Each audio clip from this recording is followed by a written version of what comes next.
আমি কত কষ্ট করে বাজার করে আনলাম, তুমি বাজারগুলো না ঢেলেই সবজি কাটতে বসে গেছো। আমি এত করে আনলাম, তুমি আর দেখলে না। কন্টিনিউ বলে যাচ্ছে আমি বাজারটা ঢালবো, সবজি কাটবো না। তো একেবারে বটি নিয়ে বসে পড়েছো। হ্যাঁ, কাশ্মীরি লাল মির্চ ও ভালোভাবে জানে যে আমরা কাশ্মীরি লাল মির্চ ইউজ করি। কথাতেই আছে কাশ্মীরি লাল মির্চ এভারেস্টে নিয়ে চলে এসেছে। এই এভারেস্টে না, সাই গরম মশলা নিয়ে চলে সাই। এটা তুমি এভারেস্টের লাগবে, আমার এভারেস্টের লাগবে, এটা তুমি নিয়ে যাও। এভারেস্টেরও না, ওটা কাশ্মীরি হয়। উপরে লেখা আছে কোম্পানিটা এভারেস্ট। আর এটা হচ্ছে মুসুরির ডাল। হ্যাঁ, কত নিলে বলো মুসুরির ডাল? হ্যাঁ 30 টাকা। 30 টাকা নিয়েছে। কত করে কেজি? 120 টাকা। আর এখানে কত পয়সা? 500। 500 পয়সা নিয়েছে। দু ডাটি নিয়েছে। কত মাপলো আমার সামনে। 615 দিয়েছে। মাছের মাথাটা আছে না, এটা দিয়ে করবো। ঢেলে দাও ওখানে। হ্যাঁ ঢেলে দাও, রুই মাছের মাথা। তো এখানে দেখো কুঁদরি নিয়েছে। হ্যাঁ 500 নিয়েছি। 500। হ্যাঁ। আর টমেটো কত নিয়েছে? টমেটো 525। গ্যাস গ্যাস বন্ধ করে দিচ্ছে নাকি রে? দেখো।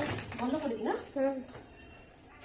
আর এখানে দেখো ডিম নিয়েছে 10 পিস। কত করে নিয়েছিল ডিম? 7 টাকা করে। হাই ভগবান, 7 টাকা করে?